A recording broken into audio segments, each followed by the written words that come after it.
Hey everyone, welcome back to Pop Incursions. I'm Nico, and today we are going to break down episode 6 of Agatha All Along, Familiar by Thy Side, as we get to know the real Billy Kaplan, which starts with the last moments of WandaVision, and he finds out who he is, which leads him to the Witch's Road. Stay tuned. Heard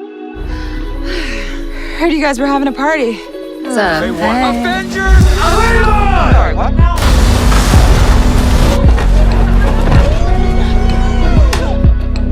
And I will return for judgment. Avengers! Confusion is but the first step on the journey to knowledge. Show some respect. She-Hulk smash. It's Shang-Chi. Higher, further, faster. You need to back off. Down, down, down the road, down the witch's road. Down the witch's road. Down the witch's road. So welcome back. This week's episode is certainly a good one. We finally get to know the Billy backstory, and that actually starts with his bar mitzvah and the final moments of WandaVision, which then leads him on a journey to try and figure out who he is, and that leads him to a certain A. Harkness, the supposed Jolene that Dolly Parton sang about. This week's episode is titled Familiar by Thy Side. Just like all the other episodes, these are lines from the Ballad of the Witch's Road, Familiar by thy side. and no doubt refer to the fact that up until now all the witches considered him their familiar while walking the Witch's Road and not an actual member of the coven, but now we know that's not true. To reduce confusion, I will refer to Billy as William when I refer to the original William Kaplan, i.e. before the car crash, and I will refer to Billy as Billy when I'm referring to the post-car crash Billy that has both aspects of Billy Kaplan and Billy Maximoff's identities. This episode begins with William getting ready for his bar mitzvah, and this tells us that he is 13 years old. We can hear him pray in Hebrew, and he carries the Torah to the bima, aka the altar or podium in the synagogue, the Jewish place of worship. In case you didn't know, bar means son and mitzvah means commandments. So bar mitzvah, son of the commandments, i.e. a son that must obey God's rule. Before a bar or bat mitzvah, God would hold the parents responsible for the child's actions. However, when a young person turns 12 for girls or 13 for boys, God now views them as an adult and holds them responsible for their own actions, as does Jewish law. So a bar mitzvah for boys or a bat mitzvah for girls is had to mark and celebrate this occasion, as now they are an adult in the eyes of God. During bar mitzvahs, boys are expected to read from the Torah, which of course is in Hebrew, the traditional Jewish language. So children, in preparing, they would practice for the weeks, months, and even the year leading up to their bar or bat mitzvah with the help of their rabbi. A rabbi is the Jewish equivalent to their priest, pastor, or imam. We meet William's parents for the first time, and we see both William and his dad, Jeff Kaplan, wearing the talit, the shawl around their shoulders, and the kippah, the cap on their head. Jewish men wear the kippah as a sign of respect and honor to God. Do note that William's kippah is blue, representing the color of the magic that he is about to get. The Torah is the Hebrew Bible or Tanakh and is as important as Bibles for Christians and the Quran for Muslims. As William reads the Hebrew in the Torah, he uses the yad or pointer to help him. We also get to see his mother, Rebecca Kaplan, for the first time. Take note that on the programs for William's bar mitzvah, it reads the magic mitzvah of William Kaplan, referring to his own interest in magic as we see later in his bedroom. Take note that it's magic spelt with a K and not magic spelt with just a C, as the former is generally used to refer to real magic. I must say, this is such a beautiful sequence, and Joe sings like an angel. We then see William enjoying himself at his magic mitzvah, and then we see the Hora, which is a traditional Jewish dance where the guest of honor is lifted on a chair while everyone else dances in a circle to the Hava Nagila, which is a typical Jewish folk song played at celebrations. This is meant to represent the community's recognition, love, acceptance and pride in William as he takes on the new responsibilities of being an adult. Fitting in with the magic-themed mitzvah, we see William go into the palm reading tent, and who do we see? Lilia. So Lilia and William have met before, and Lilia asks, are we looking behind us or ahead, referring to the past or future, and William says ahead. Lilia reads his palm. It's clear that a long journey lies ahead of you. This will be a journey of great transformation, foreshadowing the long journey he will go on the Witch's Road, but also the new journey and great transformation his body will go on with a new soul. As she reads, she pauses, and the lights flicker just like when she had a vision in episode 2. We see Billy reflected in her crystal ball, but he's upside down and he's wearing the clothes from the Witch's Road. So this is actually not him. This is Billy Maximoff in his body. And Lilia says, your lifeline is broken in two. And William says that can't be good. Lilia tries to reassure him by saying, it can mean many things. Important life changes. You're becoming a man. A new you, literally referring to the new identity that will soon take on this form. We hear bells or jingles, and then Lilia says, the tower reversed. But this is another vision, and unlike her other visions where she speaks out loud, I believe that the tarot card readings are applicable to in the moment, because of course tarot cards are about the future. So my theory is that her divination abilities for seeing and predicting the future manifest as tarot cards. The Tower card in reverse represents a fear of change, personal transformation, and averting a disaster. It could signal a crisis or a disaster looming in the horizon as the person in question is resistant to that change. This could be applied to the car crash when the original William Kaplan loses his life, but can also refer to the new life and journey that Billy Maximoff is about to go on, not just on the Witch's Road, but also in his identity. I definitely think you can say that Billy Maximoff is resisting this change in his life because he is still preoccupied about his brother Tommy, and because of this he can't really enjoy this second chance that he was able to get for himself. This would also explain his lifeline being broken in two, because this body will literally have two different lives occupying it at different times. This body will live two lives. As William has left the tent, Lilia starts drawing on a small piece of wood. And what is this? The sigil. It was Lilia all along who placed the sigil on him, and she pops it in his coat jacket, and as soon as she does that, she forgets what she's doing. Because of course, as Agatha has explained, the sigil works on the witch who cast it as well. So this is why that when they re-met with Agatha, as we saw in episode 2, Lilia wouldn't recognise or remember him because of the sigil. Furthermore, does this mean that Lilia is responsible as to why Wanda could not sense one of her sons was in the next town? And why she went on a murder spree across the multiverse and nearly killed America Chavez? Abruptly, William's dad, Jeff Kaplan, is instructed by police that everyone must return to their homes because something is happening with the anomaly in Westview. As they drive home, Jeff is trying to put something on the radio, but the only thing they can tune into is WandaVision and its audio from the first episode. And his indestructible head. And they can see the hex reducing in size from the car. Suddenly, Rebecca swerves to miss a car but crashes, and Rebecca and Jeff are okay, but William is seriously injured. Meanwhile, we can hear William's heart beating slower and slower, and eventually it stops, confirming that William Kaplan died. Just as this happened, we can hear audio of Billy and Tommy saying goodnight to one another from within the hex. And of course, this is the case because Wanda decided to stage it as bedtime before she brought down the hex. The reference of going to sleep also goes back to a reference that Teen made in episode 3. Okay, someone really needs to call this kid's parents. Oh, I'm 100% positive they're asleep. Did he say this because the last memories he has of his parents, Wanda and Vision, is everyone saying goodnight to one another? Suddenly, we hear another heartbeat beating very fast, as if suddenly a surge of energy went into this body, and the body wakes up and he shouts, "Tommy!"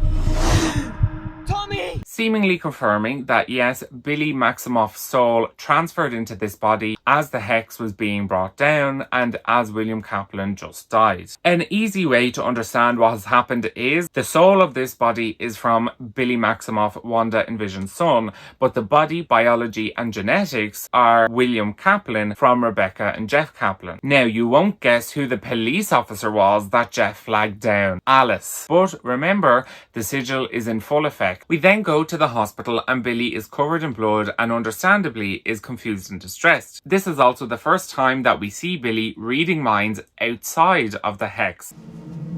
Seriously?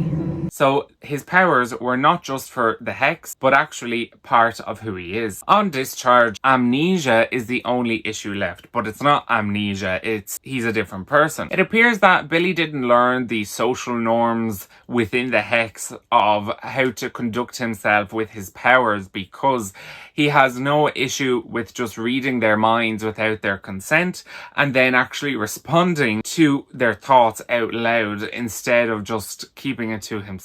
Please don't fight.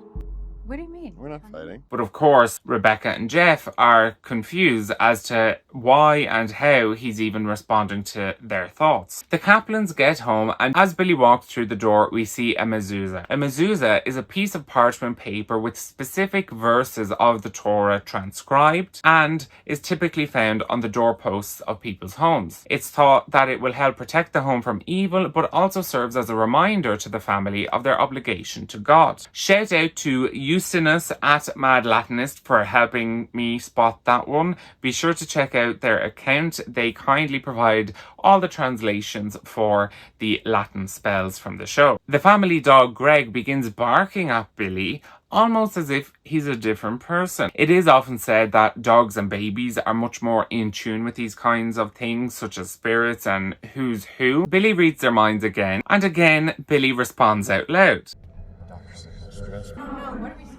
Stop worrying! Billy goes up to his bedroom, but of course it's William Kaplan's bedroom, and there are a few Easter eggs that we're going to look at. Firstly, there are a lot of posters on the walls. We see 2 Houdini posters, a nod to his own interest in magic, like the theme of his bar mitzvah being magic. A poster for Mystic Rock, something he will enjoy even more of in a few years. Posters for Alice in Wonderland, The Wizard of Oz, and The Chronicles of Narnia, all referring to an adventure into another worldly-like plane, and in The Wizard of Oz, just like The Witch's Road, they get a prize at the end. There's a poster for The Black Cauldron, which refers to witches, and a poster for Goofballs, which many think is a fictional reference to the Goonies. The map in the centre of the wall is a map of Cockaigne, a medieval mythological land of luxury and comfort. We see the book set for The Wizard of Oz. There's an Eastview flag, similar to the one we saw in The Trial in episode 5. We see a lot of board games and books as well. We see some figurines like one of a witch, Pinocchio, maybe the godmother from Cinderella, and Winnie the Pooh, and a castle below it. So it appears that William Kaplan already had an interest in magic, which may be the reason why Billy Maximoff chose this body to use, because a magical interest would not be anything new to his parent. Billy looks into the mirror and noticed that there are 2 mirrors representing their 2 identities, the physical identity of Billy Kaplan and the internal identity of Billy Maximoff. And of course, we've seen this used in the MCU before, portraying 2 identities via mirrors, like in Moon Knight. 3 years later, we see Billy in a car, presumably in Eastview, with Eddie, his boyfriend that we first heard of in episode 2. And I'm always here for representation and for the MCU finally putting a spotlight on LGBTQ plus characters and their story. Whereas usually they're more minor supporting characters with ridiculously subtle hints towards it that you'd have to overanalyze, connect the dots and make assumptions about, which is kind of what's done with like Valkyrie and Carol. Whereas in this show it's like, no, it's definite, it's concrete, there's no, oh maybe, yes, no. Billy opens up to Eddie about the car crash and says that he died in it, and when he came back there was something different about him, something more, and that he wants Eddie to know the real him. Nothing in my life has felt normal until I met you, but I want you to know the real me. Billy and Eddie go up to his bedroom, and this is the first time we're seeing what his bedroom is like since Billy Maximoff has been living here. So the Easter eggs and references spotted in his bedroom includes: he kept the Wizard of Oz and Narnia poster that the original William Kaplan had in his room. He has a poster of Lorna Wu, Alice's mother, and the rock goddess who sings a rock version of the Ballad of the Witch's Road. Down, down, down the road, down the witch's road. A poster of the film The Craft, which has already been referenced multiple times in the show. Evanescence's Fallen album cover. Billy's chair also has moon phases on it, something that is very prominent in witchcraft, as we've seen on the trials on the Witch's Road. Billy also has a trans flag that reads Trans Lives Matter, which is nice to see in the MCU. Another shout out to Eustinus or Atmad Latinus for again helping me with some of these Easter eggs. A Fleetwood Mac poster that also appeared in episode 4. Another poster that reads Brutalitat, but that doesn't seem to have any real world like musical or album matches. Now a big shout out to Scarlet Witch Update on X, who made a big thread of the Easter eggs and is a lifesaver, because a lot of them I couldn't make out because every time I zoomed in it just got too blurry, and even using the Google image search nothing would come up. So a big shout out. I highly recommend that you check out that account because they post a lot of really high quality information. They put a lot into their posts, like doing things like this in the Easter egg thread. So thank you again and a big shout out. So check out their account. We see a poster of the film Jennifer's Body, a Saw poster, a Carrie poster. We can see that Billy kept the Wizard of Oz book sets that William Kaplan originally had, a tarot card deck, the word reincarnation on the paper which is under the laptop, very good spot. Scarlet Witch Updates also spotted in one of the online articles that Agatha is referenced in a children's book. I wonder what that is. So a big thank you to Eustinus or Atmad Latinus and at Scarlet Witch Updates for contributing to this collection of Easter eggs and references, because I was not having a lot of luck with it. Billy then shows Eddie his dossier of all the information he collected about the hex that Wanda made in the neighbouring town of Westview. Eddie says about Wanda's hex, I thought that turned out to be some Avengers training exercise gone wrong. Revealing that the truth was not reported on and instead the officials covered it up. Then Billy wants to show Eddie something on the laptop, but the tab left open is a YouTube video of who? Jen. So this is now the third member of the Coven that Billy has come across of. In another YouTube video, Billy finds a video of the hex in Westview and we can see ruins from the outside. So from this, he deducts that this is witchcraft. Billy then goes to meet someone who was actually in the hex and Eddie decides to go with him for safety. We then see this person who's wearing a bucket hat and a long like trench coat. So who is this person? A rough looking Ralph Bohner, and yes, that Ralph Bohner from WandaVision who Agatha took over his house and then puppeteered him as Pietro. Checks Billy and Eddie for wires, obviously concerned that if the officials or authorities found out he was talking to people about Westview that they might go after him. We can see that Ralph is very like skittish, jumpy, paranoid, and clearly between Wanda's magic and Agatha's magic he's just messed up and hasn't come back from it really. And he says he remembers everything.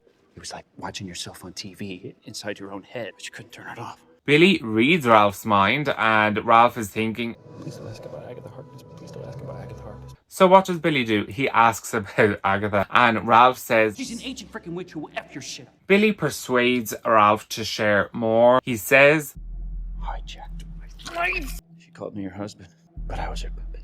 She stole my house. And now the market value was crap. He was a terrible influence on Wanda and Vision's kids, which makes Billy question, Tommy, the little speedster, and his mind-reading brother. He says, I held this really nice lady hostage in my attic, referring to Monica Rambeau. When Billy asks what happened to Wanda and Vision's kids, Ralph says, who knows? Wanda is dead. Word on the street is that Sword used Vision for parts and the twins just disappeared. But you want to know what I think? I think they got sucked up into that red fiery ball like everything else Wanda made. By the way, I would love to know how all these like everyday normal people know that Wanda is dead, because it's not like Mount Wundagore is some welcome tourist attraction and easy to get to. So I'm not understanding why all these people know that she's dead. How? Like, do they think she died at the end of WandaVision and that's what, like, authorities are saying? Like, how do they know when we're not really even sure she died and we were there? We then see Billy return home, and I must say the Kaplan parents are just so lovely. They really did a great job casting. Maria Ditzia plays Rebecca Kaplan and Paul Adelstein plays Jeff Kaplan, and they have definitely joined the Favourite Parents Club in the MCU alongside Miss Marvel's parents Yusuf and Muniba. Rebecca and Jeff ask where Eddie is, but Billy said he had to go home. But Jeff is disappointed. Oh man, I made that pot roast you like so much. And I think this is meant to show that his parents knows he's gay, they've met Eddie, and they're supportive. And I love that they're supportive. And they really seem like the type of parents you can confide in and would create and maintain like a safe space.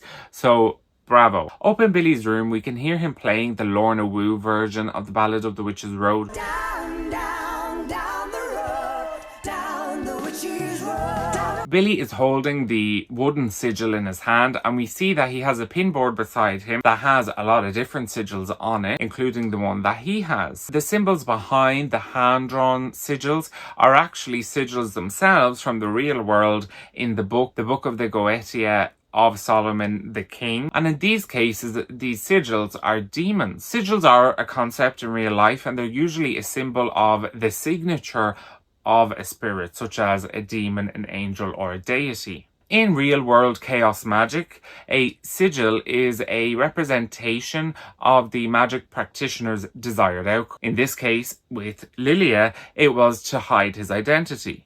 On the board, there are two notes about sigils. The note to the left reads, destructible sigils. Activated by being destroyed, creates a burst of energy that gives the sigil power. Write, carve, or singe sigil onto paper, wood, food, or object and destroy by fire or force, which we will get to later. One of the post-its has some notes that Billy wrote around the sigil, the two, which I'm guessing represents the two lifelines that Lily referred to and the two identities of this body. W for William, M for Maximoff, and N is a lot harder to guess. Perhaps it means new. Alternatively, if we're still going with somehow Nicholas Scratch is involved, it could be N for Nicholas. Billy then searches online for anything he can find about Agatha Harkness, and he clicks on Reddit, an article about the Salem witch trial. On this thread, they discuss if any of the Salem witches are still around. One user, at 4th Level Warlock, says, the Salemites, Evanora Harkness's coven, were prominent in the area. I've heard rumours the young children escaped. Obviously referring to the Salem 7. And at Sam Witch replied, look familiar, and what looks to be a photograph from the late 1800s, early 1900s photograph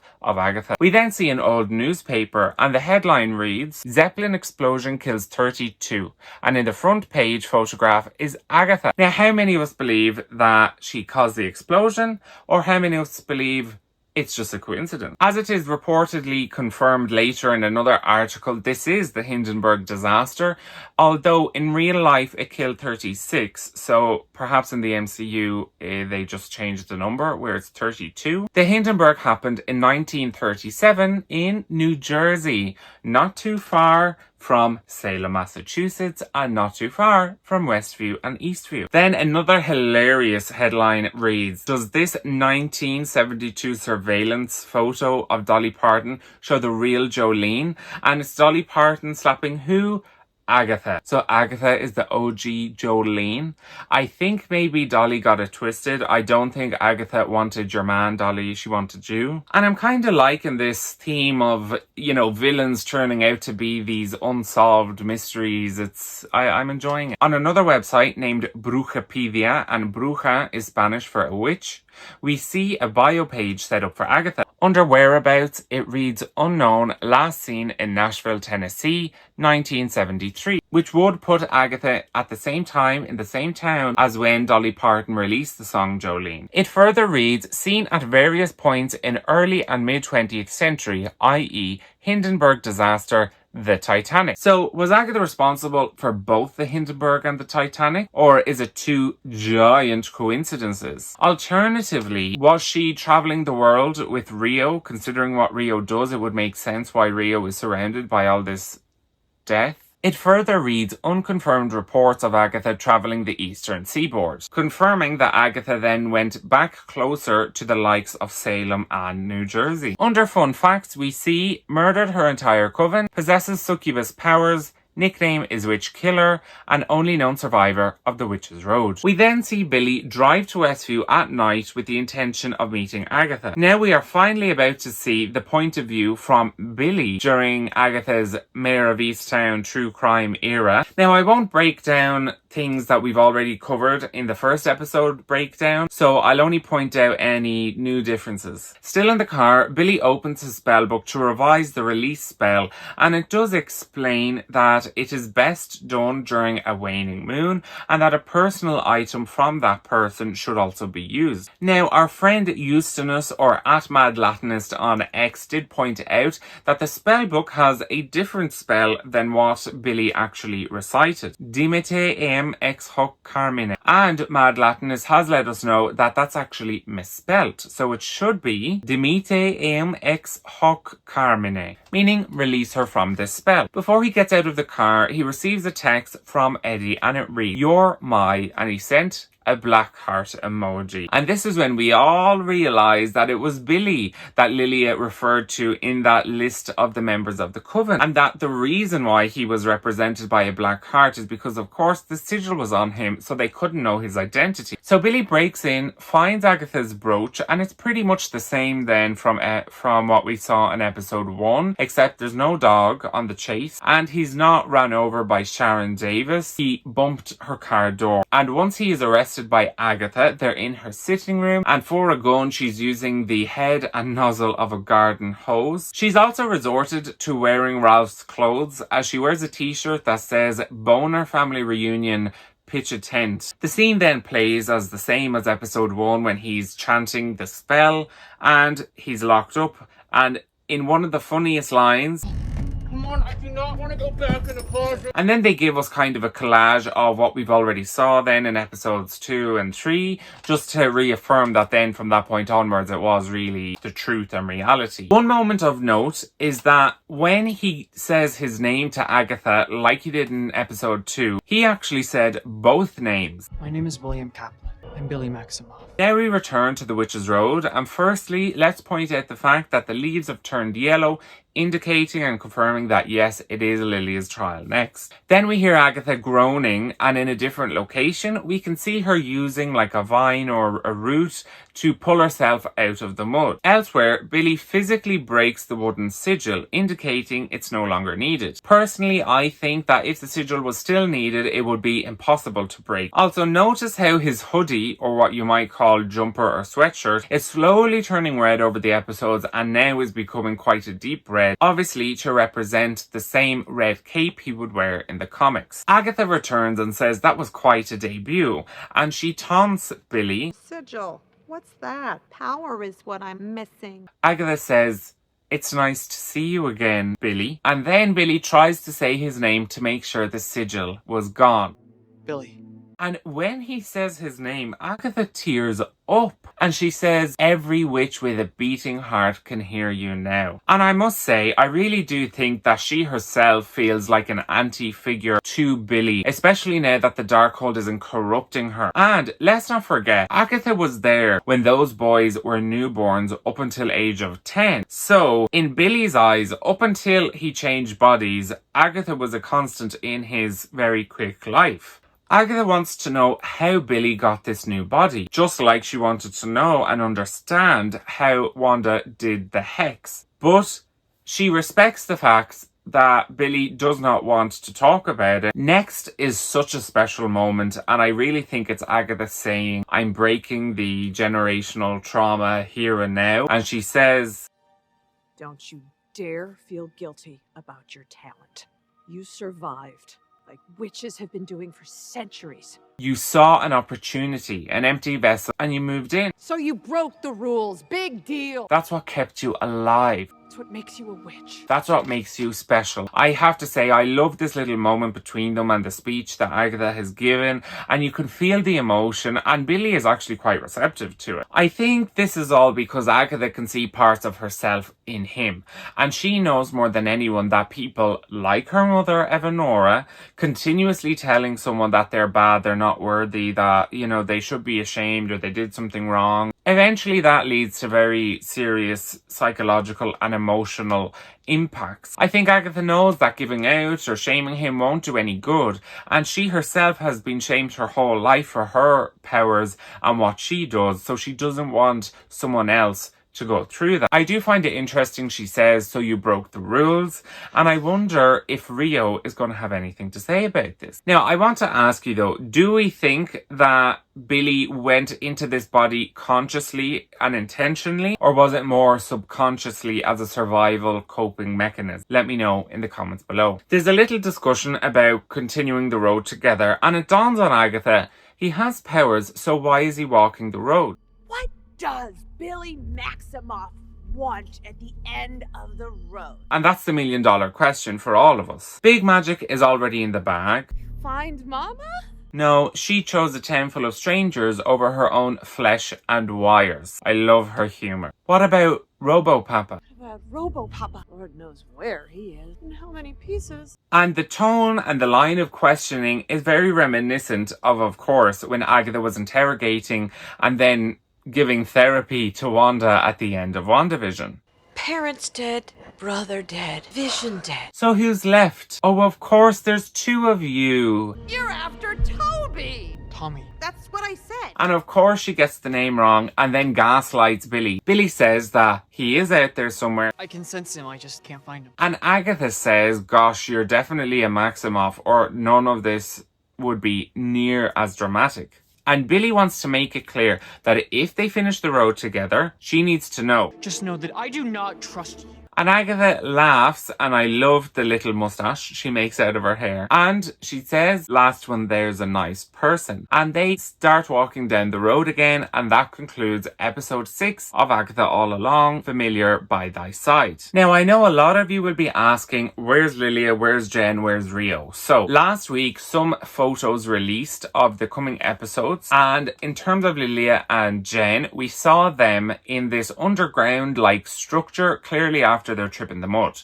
And I think that they fell down here, and I think they'll either find them on the way to the trial, or what I really want to bet on is that when Agatha and Billy go to the trial, they will already be there, because we've seen Agatha and Billy walk on the drawbridge to the castle, which is almost certain the next trial for Lilia, but we don't see anyone else. So I think that they're already inside, and that the Witch's Road is like, no, there's no time for, you know, like family drama. You have to finish the road together. So even if you try to kill each other, I'm just going to push you into the next trial. Or maybe it's, as long as you don't kill each other, I'll push you into the next trial, because Alice and Sharon. Now, with regards to Rio, if you don't already know the prevailing theory, you can learn it now, or spoiler warning. But yes, it's heavily thought that she is Death, the embodiment of death. And of course, Alice died in the last episode, and I think that number one, she's going to deal with that, but number two, if she is Death, she's already done 2 trials,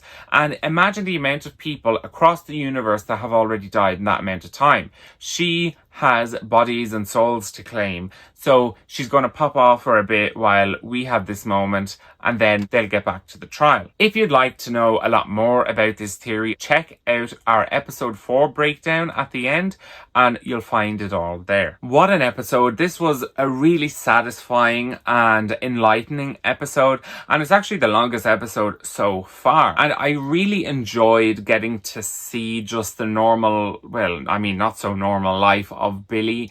And while I'm not Jewish, I was raised casually Catholic, shall we say, and now I'm mostly atheist with a tiny bit of agnosticism, let's say. But I have always loved learning about cultures, religions, so I really enjoyed getting to see Billy's bar mitzvah, or William's bar mitzvah, I should say.